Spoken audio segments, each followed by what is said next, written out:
Corn growers can also be scouting their fields for problems. The USDA rates 69% of Nebraska's crop as good to excellent, 7 points lower than this time last year. To learn more about what farmers can be looking for on plants, we talked Tuesday with Nebraska Extension plant pathologist Tamra Jackson-Ziems. We're starting to see northern corn leaf blight showing up in some of the eastern counties, especially in that Dodge and Saunders County area, mainly in the areas where we saw it a lot last year. Why is it showing up so prevalent and so early? Well, this is a concern for us because it is showing up so early, but it's showing up early because of the weather conditions that we've had. If you'll recall, this fungus likes cool, wet conditions, and that's what we've had for weeks now. Is it more concerning that it's showing up earlier?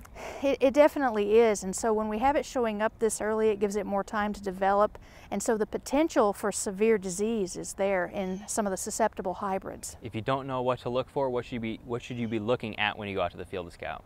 Well, the lesions that northern corn leaf blight makes are larger lesions. They're large and gray and have blunt ends, rounded ends that are cigar shaped. And so they do start small, so you may see them like on the samples we've got starting out small, but they grow very large, and so it might be confusing like with Goss's wilt or something else, and so we do have photos online and also videos to help diagnose that as well. What are the treatment options for producers if they find they do have it in the field?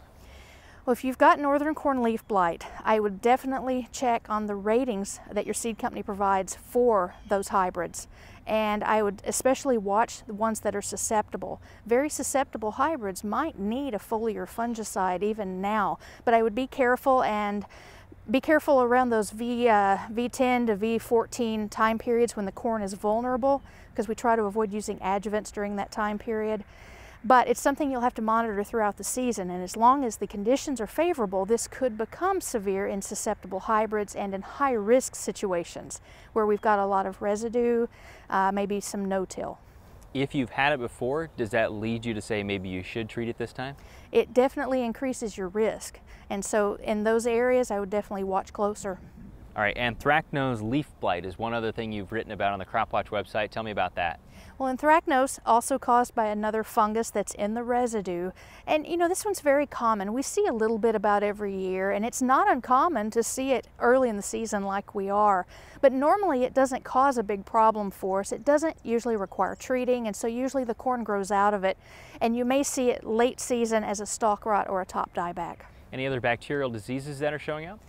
Some more things probably to watch for. We are seeing a little Goss's wilt showing up very early. Not as severe as it could be at this point as far as we know, but we have had some wounding, severe weather and such. So more things to watch for, and make sure you have an accurate diagnosis. The videos Tamra mentioned are available under the MJ Extras tab on our website. They feature pictures and videos of multiple problems in corn that can help identify issues correctly.